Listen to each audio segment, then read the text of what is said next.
Okay, so first I'm going to use this Fiskars rotary blade cutter, and this is a 60 mil blade that I have on it.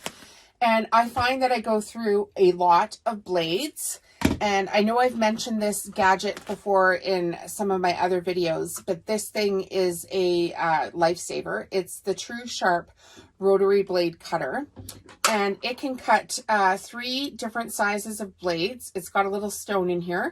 So I take my blade out of my rotary cutter, I make sure that I've oiled my stone, and then I push this down and hold the button. It goes woo like this, and then it comes out and my blade is sharpened. Now, would I cut quilt cotton with, you know, a blade over and over again? Probably not, but it does work wonders for this batting blade. And anytime I can save a little bit of money, I try to do that. So I will put a link in the description for the rotary blade sharpener, which I could probably use just to cut this plastic. There we go. And I use an Accuquilt Studio machine to cut this afterwards, so I'm going to show you that. But essentially, I know that the die that I'm going to cut these 2.5 inch strips in is 13 inches. So I get my batting out, and I'm going to cut this entire bolt of batting into 2.5 inch strips. And I'm sure you're thinking, oh my gosh, that's a lot of batting. You are a crazy lady. But I sew so many rugs.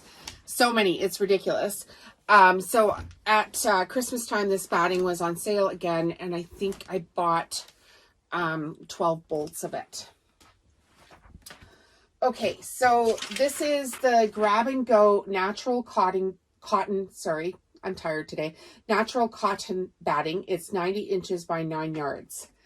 And does it say, I think it's a 93.7. And it's by Pellon.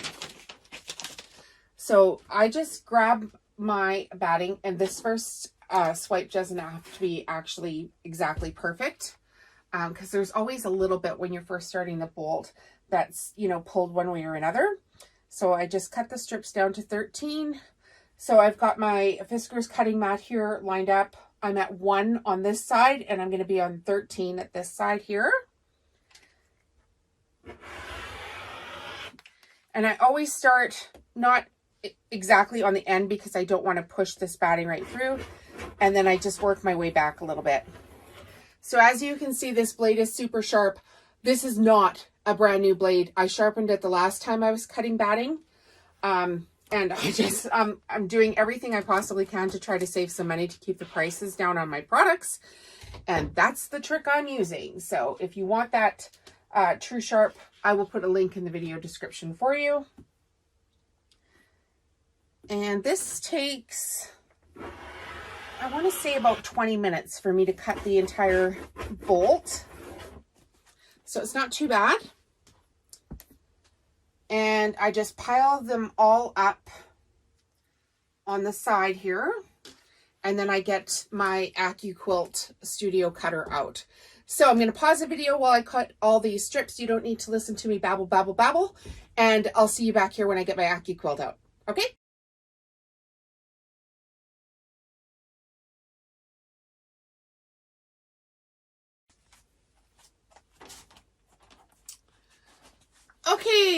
Okay. So I have all the widths of fabric cut here at just over 13 inches. I've got my Accuquilt Studio. I guess I should show you that. And I've got the Studio strip cutting die. So this thing is a monster. It's wood on the back, and there's 5 cuts of 2.5 inches. And then, of course, I've got the required metal tray underneath here. And I've got the plastic cutter for the top. So the plastic, oh gosh, what would you even call that? Cover. And so I lay my material down on the Studio die, and I'm just going to roll this thing through. Typically, I have this machine set up to cut these batting strips at least once a month. And I like to cut as many as possible, and then I just have a little garbage can for the little trim off edge underneath my table. And you can get a table like this from Sewing Machines Plus. And then these are the strips themselves. So they're quite long when they're done.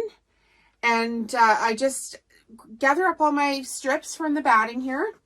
And I have a garbage bag looped around the foot of the cutter. And I just toss the strips into there and I grab another strip of batting. So this batting here, as mentioned, it's a Pellon brand. It's the thickest, fluffiest batting I can find. I love it so much. I find it way more cost efficient for me than buying the pre-cut strips. And because I have the machine, of course, I'm able to do that. This studio machine, it's an investment for sure, but the dies seem to last longer than the other ones for me with the volume that I'm doing. But they do have a home version of this as well. So you can get the Accuquilt Studio Go Cutter or the Accuquilt Go Big. Sorry, the Accuquilt Go Big Cutter or the Accuquilt Go Electric, I think it's called. And I'll put a link in the video description because I'm an affiliate for them. You can get the cutting machines through my link and then support the channel that way. But they won't be 5 across. I think they're only 3 for the 2.5-inch ones. So much quicker way, if you ask me. And if you're building a business, of course, it's a great investment tool, and you can go in with it with a friend on it. So that's it for today.